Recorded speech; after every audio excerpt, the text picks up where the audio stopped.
Welcome to The Explainer. Today, we're tackling a really powerful idea that true kindness isn't just some vague feeling. It's a courageous skill and one we desperately need to learn. So let's just jump right in with a story that, honestly, it perfectly illustrates just how challenging that statement really is. Picture this. A woman named Helga is on her way to Arizona. And right before the plane takes off, she gets a call from her father's doctor. He tells her the most devastating news imaginable. Her father had passed away. So for the next 3 hours, she's just stuck on this plane in stunned silence, completely surrounded by strangers.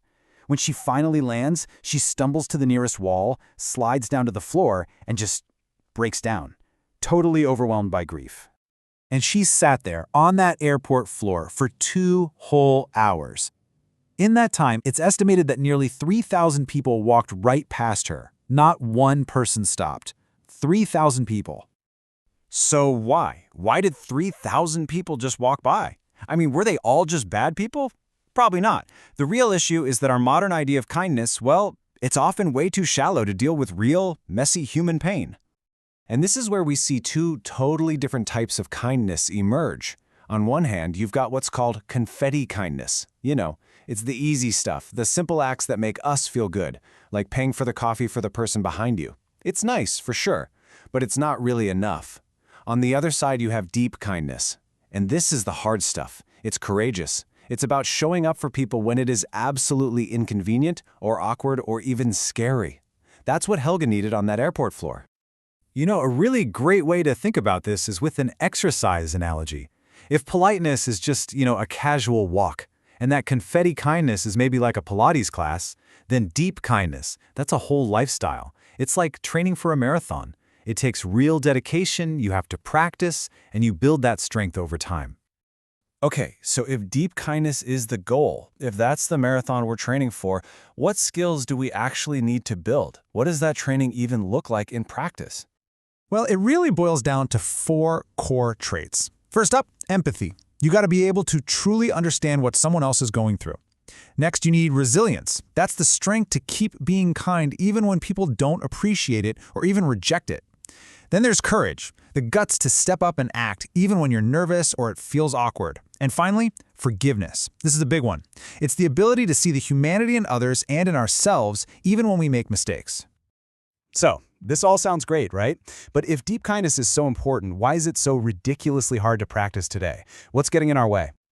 Well, there are 3 huge modern challenges that are pretty much working against us. We've got our increasingly digital lives, a massive loneliness epidemic, and a big cultural shift that cares more about image than, well, integrity.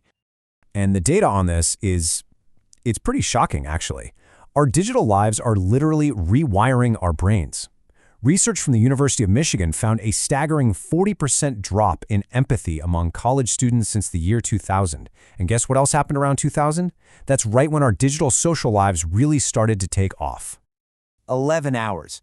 Just think about that. According to Nielsen, that is how much time the average adult in the US now spends interacting with media. Every single day. We've basically traded those quiet, maybe even boring moments where empathy has a chance to grow for this constant flood of information. There's just no room left for real human connection. And at the exact same time, our whole culture has been shifting. We used to live in what you could call a culture of character, where things like honor, humility, courage, those were the things that mattered. But now we're in a culture of personality. It's all about charm, popularity, influence.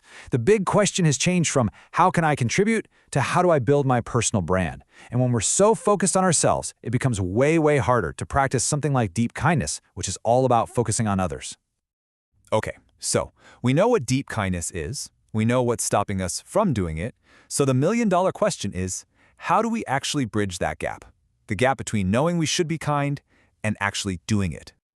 You know, the ancient Greeks actually had a word for this exact problem. They called it akrasia. It's that feeling of acting against your own better judgment.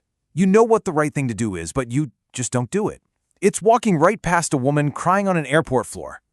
And this paralysis usually happens for one of 3 reasons. Sometimes it's no ability. We honestly just don't know what to do or say to help.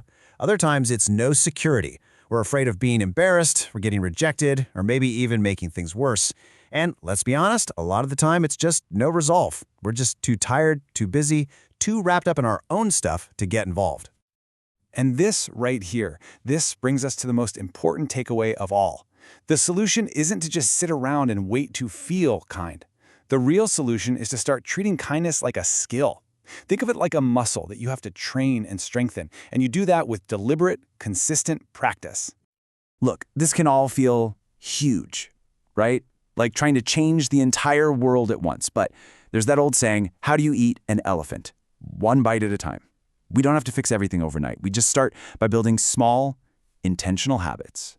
And over time, those habits build up our capacity for that real, deep kindness. So, as we wrap this up, the real question isn't just about what you've learned here. It's about what you're going to do.